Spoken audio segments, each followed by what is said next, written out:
অনেক দিন তো বাগেরহাটে থাকা হলো, এখন সময় হয়েছে নিজ গন্তব্যে ফিরে যাওয়ার।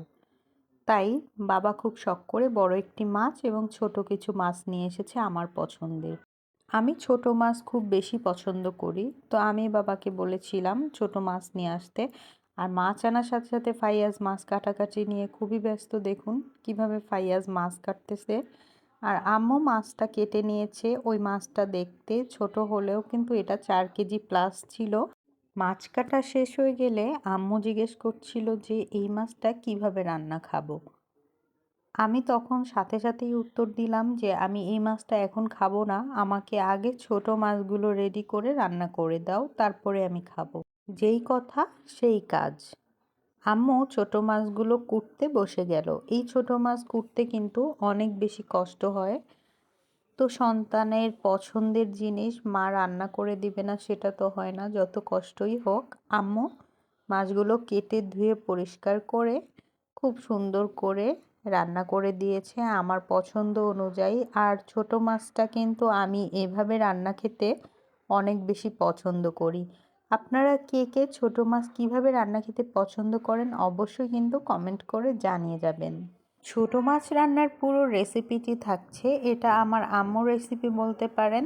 আমার আম্মু ঠিক এভাবেই আমাদেরকে ছোটোবেলা থেকেই ছোট মাছ এভাবেই রান্না করে দেয়। প্রথমে পেঁয়াজ কুচি নিয়ে নিয়েছে, কাঁচামরিচ ফালি করে নিয়েছে, আর এখানে হলুদ গুঁড়ো, মরিচ গুঁড়ো, লবণ আর কিছু ধনিয়া পাতা নিয়ে নিয়েছে। আমাদের এই ধনিয়া পাতাগুলো ছিল একেবারে নিজেদের টবে লাগানো ধনিয়া পাতা।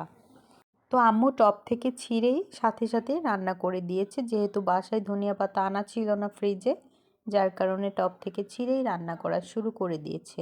বড় মাছটা আম্মু খুব তাড়াতাড়ি প্রসেসিং করে রেডি করে কুটে ধুয়ে নিচ্ছে যাতে মাছগুলো নষ্ট হয়ে না যায়। এদিকে সময় চলে যাচ্ছে দেখে আমি নিজে হাতেই ছোট মাছগুলো মাখানো শুরু করে দিলাম।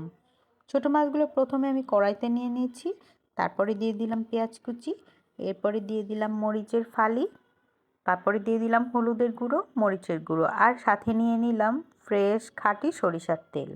সরিষার তেল আর কাঁচামরিচ, পেঁয়াজ, হলুদ সব কিছু আমি সুন্দর করে হাতে মেখে নিচ্ছি। এই রান্নাটা কিন্তু মূলত টেস্টটা আসে আপনি যত সুন্দর করে মাখাতে পারবেন, ঠিক ততটাই টেস্টি হবে রান্নাটা।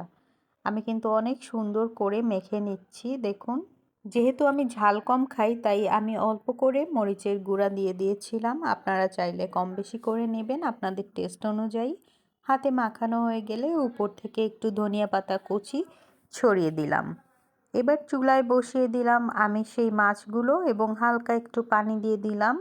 এবার রান্না হওয়া পর্যন্ত অপেক্ষা করতে হবে।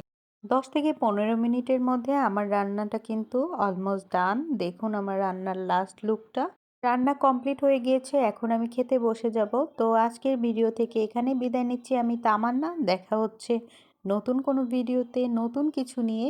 সেই পর্যন্ত সবাই সুস্থ থাকবেন, ভালো থাকবেন। আর আমার ভিডিও যদি ভালো লাগে লাইক কমেন্ট শেয়ার দিয়ে আমার পাশেই থাকবেন। ধন্যবাদ সবাইকে। আল্লাহ হাফেজ।